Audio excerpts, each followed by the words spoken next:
Howdy, Sunny Sheriff here.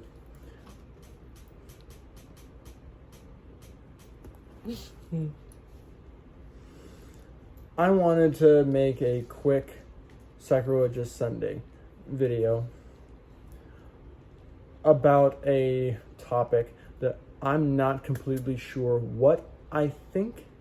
So I'm just going to explain the viewpoints that most people say and what I think makes sense or not sense about them.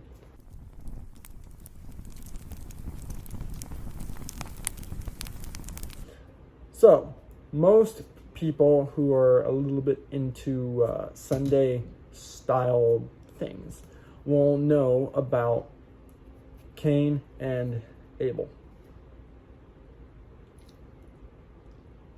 Those are Adam's son, Adam and Eve's. Yep, Adam and Eve's sons. Now, I'm not gonna belabor the story. Ow. But Cain got mad, killed Abel. After that, God told him that he was now a vagabond, which the way that people are normally taught just means that he now is wandering around aimlessly. Okay. But then Cain says something to God that results in a strange comment. My punishment is more than I can bear. Behold, and he just says what God told him he was going to happen. Again, I'm a fugitive in a vagabond, blah, blah, blah, blah. But then he says that everyone who sees me shall kill me.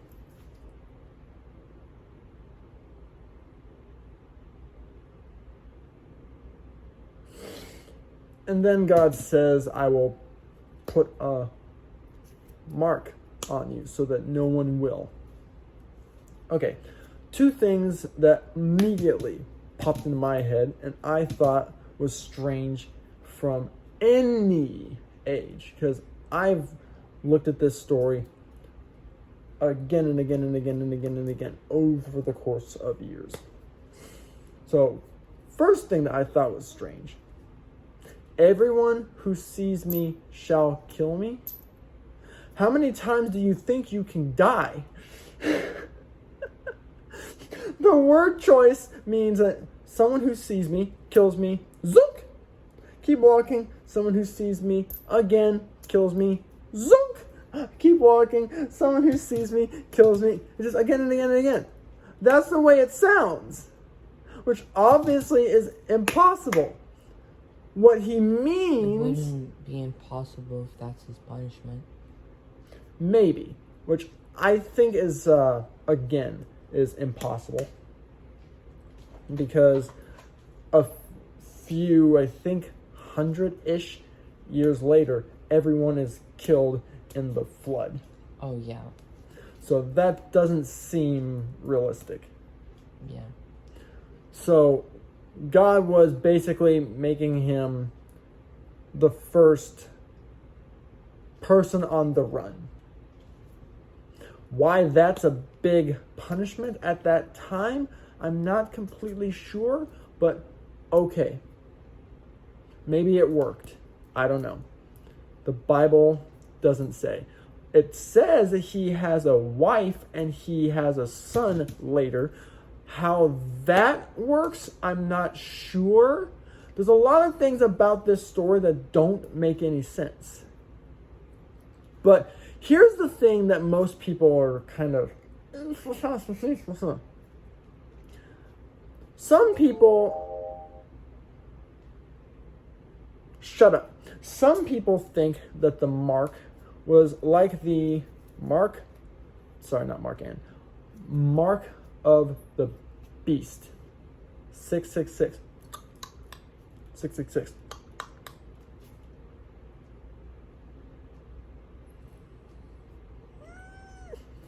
Some people think that Cain became the first black man.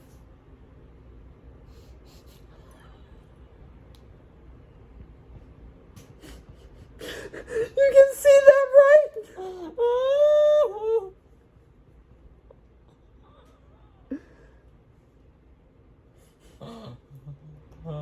I'm sorry. I'm so glad your face was in frame.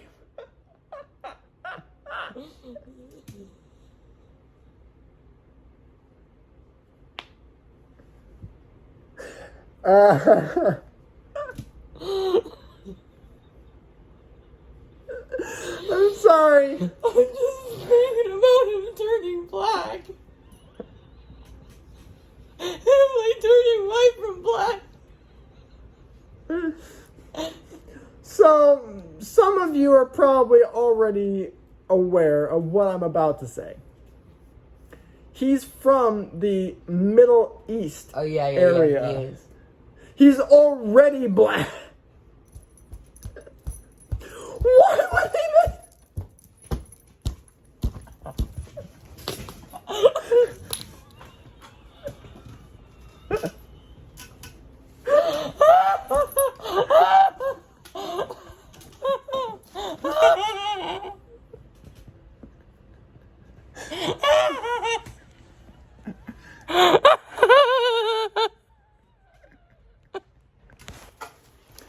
So we experienced a slight technical difficulty. Now Cass is fine. But like I said, Cain doesn't need to become black because the people in that area are already really dark. So how does that work exactly? So what do I think God meant by that?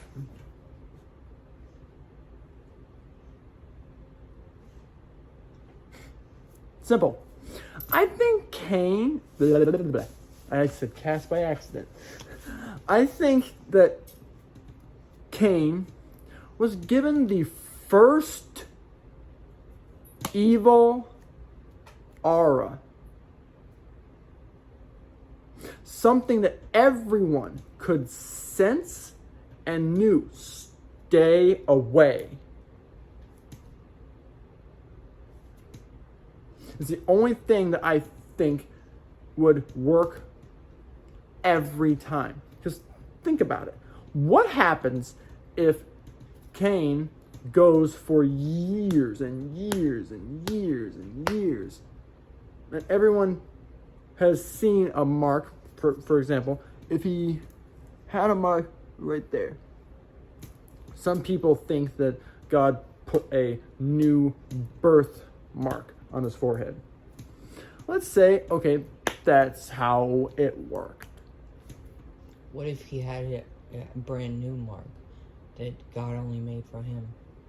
Maybe. The problem is, if God made a mark, like a birthmark style, like for example, let's say that God put the 666 on his forehead. I'm just hypothetical. If he had like a 666 new birthmark across his forehead, how do people see that and instantly know God's mark don't kill? If it's something new that's blunk, how do people know that this new thing means no kill? Now, what were you saying? Now you made me feel stupid. No, what were you saying? Like it would have to be like a special mark. It wouldn't be like just a regular birthmark. It would have to be in a special way. Yeah, and that's why I think that the aura thing makes the most sense. Because like I was starting to say a moment ago, what happens if he does something like I'm doing right now by accident? My hair is over my forehead. He'll probably won't, but if he decides to grow his hair long, if it's on his forehead, no one can see it now. So, like, if you put it on his arm, you put it on his chest, you put it on his forehead, you put it on his face, there is a chance that it could, like, if he had a mark on his forehead and his hair is always free, so you can always see it, what happens if something strange happens and now you can't see it? That's a little bit problematic. So having something that you don't even need to get close and look at him to know, I think it works a little bit better. Now, obviously, I was not there. I don't know. No one really knows. But that's just my guess. What I think makes the most sense. It wouldn't make sense, though, because he has a wife and kid. Right? He ends up having a wife and kid. Okay. If he has an evil aura, why would she even be with him? Oh. So that part makes a little bit of sense to me, because both ways. Because if he had a wife before he was given the mark, then his wife would now know what happened to him. And she would know him before and after the mark. She understands the reason and she can work around it. New people, which is what the mark is designed for, who see him know to stay away. But people who knew him before, like for example, I would guess that he probably went and talked to Adam before wandering off. Adam could understand what's happening because he can see the mark. But he knows him enough to work through it and accept him.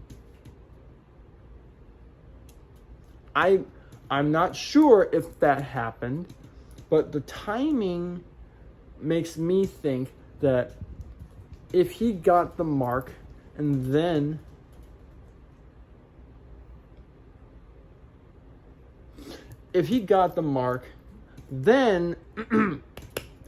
his wife has to be able somehow to ignore it to do that. Maybe I don't know. Let me know in the comments what you think, because I'm curious to hear. Now, before I say a lot, remember, I'm a Bible critic. So if you comment what you think, understand that if you just say that the Bible says this, it means this, I'm probably going to ignore you. Not trying to be mean, not trying to not show respect. You already know that I don't agree with the Bible the majority of the time. So remember that before you comment, if you do. Most of the time I've seen that people don't comment.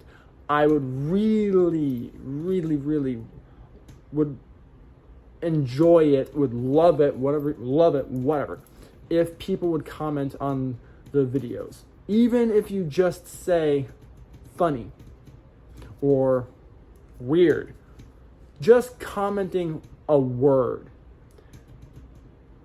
makes my day. So if you could, please leave a comment below. Let me know what you think about the whole wife situation. And I will see you in the next video, and happy trails.